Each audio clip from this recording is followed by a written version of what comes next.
Have you ever heard a weird song on the radio keep playing on the same station over and over again? If you have, then just leave it be. Let it keep playing, but don't pay any attention to it. If you do this, you'll keep your life. On the night of February 18th, 2014, I had a dream that began with this very scenario. This is what transpired. I woke up to my alarm, which simply plays music on the radio, to hear a strange song begin. It was a creepy sounding piano song that sounded like it belonged in Silent Hill. I sat up, listening to it until it ended. When the next song came up, I turned off the radio and I laid back in bed, going back to sleep, waiting until my brother came in to wake me up again. A few minutes later, my alarm went off again, even though it's not supposed to, and began playing that same song again. I simply laid in my bed, freaked out beyond belief, and for a minute, before sitting up, turning the radio off in the middle of the song and unplugging it from the wall. I laid back down in my bed again, closing my eyes before my phone began to ring. Not only did this creep me out, it scared me because it was impossible. My phone can't receive calls because the service on it is disabled. I let it ring for a little more, hoping that it would stop, but no such luck. It kept ringing. Finally working up my courage, I reached over, grabbed my phone, and I answered the call, slowly bringing the phone up to my ear and speaking.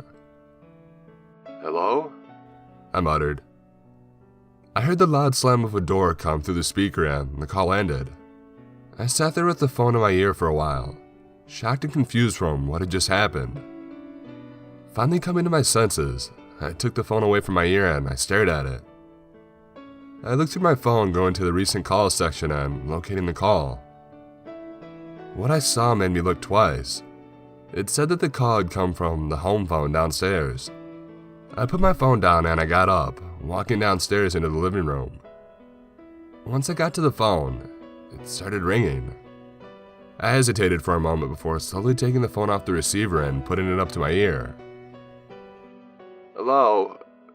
Who is this?" I spoke.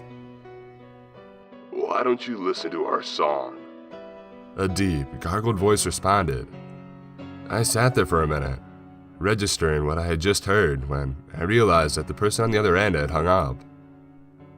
I threw the phone away from me, watching as it clattered to the ground, pulling the other end with it. It was then that I noticed that my mom's door was closed. The beads that once the door in the doorway scattered and broken along the ground. I rushed to her door and I thrust it open, screaming at the carnage inside. Her entire room was destroyed. The bed was split in two and the desk in the corner was thrown across the room, and her bathroom mirror was shattered. Everything was in shambles. Everything, that is, except for the dresser near the door. On the dresser, I saw a folded note with a name on it. I cautiously picked it up and I unfolded it, reading its contents. "Listen to our song, and you may still have a chance to save yourself, love. Listen to station 85.9. Then, when you hear the bang, go outside and find the black dove." I set the note down and I walked back upstairs to my room. Why is this happening to me? What did I do to deserve this? These questions and more swam through my head as I slowly walked towards my room. I pushed the door open, walked to my radio, plugged it back into the wall, and I tuned the station to 85.9. The eerie song began to play once more as I searched for something to protect myself with. I grabbed one of my homemade wooden paddles, I prepared for the zombie apocalypse, and I went over to my bed, listening to the song. When it finally ended, I heard a loud bang come from downstairs. I jumped up, ran out of my room, and I looked down the stairwell. My front door was open, and standing there was a tall, pale, and lanky man with stick-like arms and needle-like fingers. He was wearing baggy jeans loosely held up by a brown belt and a black shirt. He raised one of his arms and he pointed at me, saying between labored breaths, "You will find the black dove. Then, you will come with me." His words were long and drawn out, almost as if he was struggling to even speak. "Why?" I yelled back. "Why do I have to do anything you tell me to? I don't even know who you are."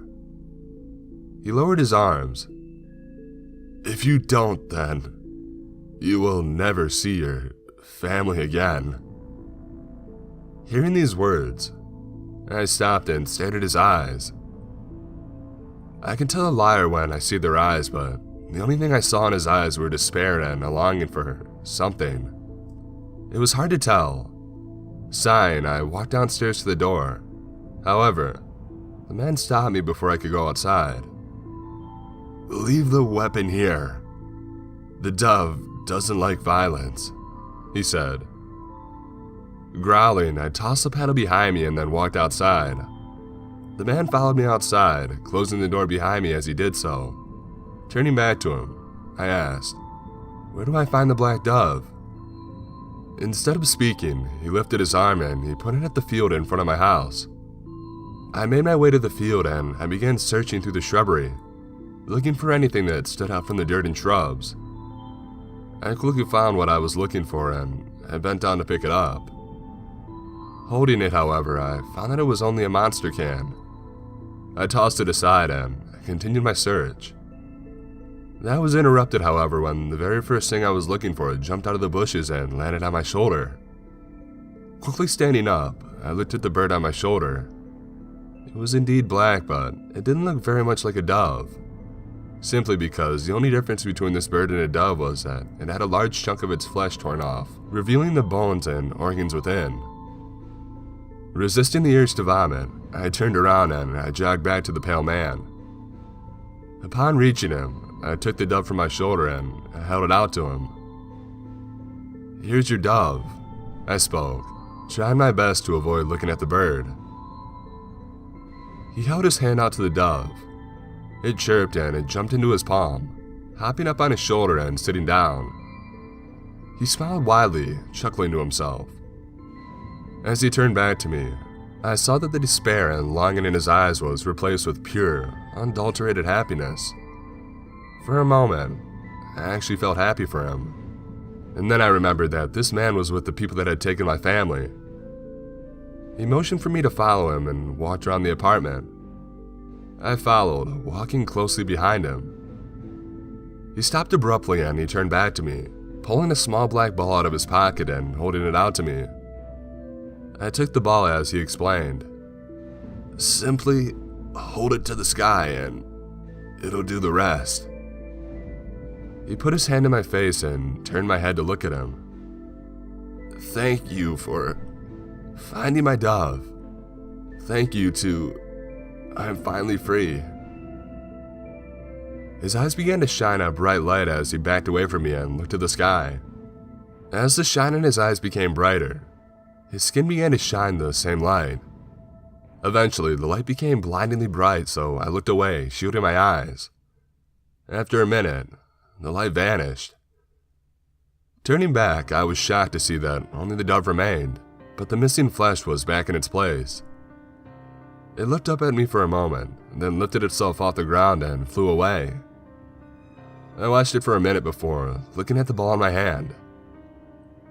It was perfectly smooth except for a marked carve on its surface. It looked like a cartoon cloud, but half of it was jagged and rough, as if it was hastily done, while the other half looked more like a cloud and seemed like whoever did this side took their time. I gripped the ball and I held it up to the sky. For a moment, nothing happened, but after a few seconds, the clouds began to move towards each other, gathering around me. As they came closer and closer, they began to form a shape. It was only after a few minutes that I recognized what the shape was. It was the same shape as the marking on the ball, right down to the craftsmanship on each side. When the clouds finally stopped moving, the left half quickly became dark. 6 bolts of lightning cascaded down from the side and struck all around me, forming a circle. From the impacts rose 6 large stone pillars which stopped high above my head. Stone walls extended from the sides of the pillars and formed a stone cage around me, trapping me in place. The 7th bolt of lightning came down and struck the ball in my hand, making it extremely hot. I quickly dropped it, watching as it landed on the ground and it melted into a pool of black sludge. The sludge slowly began crawling towards me, climbing up my legs. I shook my legs in an attempt to get the sludge off of me, but the more I did that, the faster the sludge climbed up my leg. Soon, it had completely enveloped my legs and was continuing to climb up towards my head. I continuously tried to grab the sludge and tear it away from me, but every time I succeeded in getting some of it off of me, it would crawl back to me and continue to cover me in tar. Eventually, it had covered my entire body up to my neck, but it stopped there and began to quickly harden, trapping me in place. I heard the thundercloud rumbling above me and looking up just in time to see a thunderbolt cascade down towards me. I squeezed my eyes shut and I screamed. I carefully opened my eyes and looked around. I was no longer behind the apartment. Instead, I was in a forest clearing. I looked around a little more before approaching the edge of the clearing. As I got close though, the trees bent over in front of me, blocking my path. I attempted to go around them, but other trees began to do the same. Sighing, I turned back around. Several people wearing dark robes surrounded me. I screamed and I backed up against a tree blockade behind me. One of the hooded figures approached me, removing his hood. He was a middle-aged man with a receding, dark brown hairline and light stubble on his chin. His face was covered with wrinkles. His eyes, however, were what stood out about him. They were pitch black and misty, as if he had fog banks in his eyes. Even though he didn't appear to have pupils, I felt as if he was staring right through me. He stopped about a foot in front of me and spoke in a deep, booming voice. "Hello, mortal." I stood there for a moment before responding in a confused tone. Hi." The hooded figures around me all chuckled, while the one in front of me simply smirked. "Look at that. He's afraid of us," he mockingly said. He turned to the others around him and began laughing, the others joining him. As he spoke, I noticed something about his voice. There was a slightly malicious tone to it. This didn't make me any more scared of him, however. It made me scared of what he might do. When he was done laughing, he turned back to me. "So, mortal, I understand you might have some questions regarding your current situation." Walking away from the trees behind me, I looked into this man's eyes. "Yes, actually I do. First of all, why is this happening to me?" The man turned around and walked past a circle of hooded figures. "You didn't listen to our song. You brought this upon yourself." I attempted to walk towards him, but the others stepped into my path, blocking me. "What happened to my family?" The man turned to me. "Your family was sacrificed to appease our master." As his words sank in, my anger began to quickly bubble up until it burst. "You did what?" I screamed, charging at him. I was quickly stopped, however, as one of the hooded figures grabbed my arm and threw me to the ground. As I started to get back up, the man walked in front of me. "You should be thankful." I got back to my feet and I glared at him. "Why would I be thankful that you sacrificed my family?" "If we don't give our master sacrifices every 10 years, he rains hell down upon your world.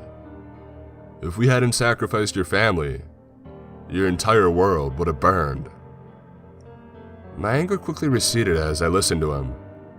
"Unfortunately for you, our master requires at least 3 sacrifices, and since we only sacrificed your mother and brother..." 2 of the other hooded figures grabbed my arms as he pulled a knife out of his robe. "I have no choice but to spill your blood as well." He raised the knife down upon his head, and as he brought it down, I screamed. I grunted in pain as I fell to the ground. Looking up, I saw that I was back in my room again, lying on the ground next to my bed. I sighed and I laid my head down. Thank God, it was all just a dream, I thought to myself. My alarm turned the radio on, and an eerie piano song began to play through the speakers.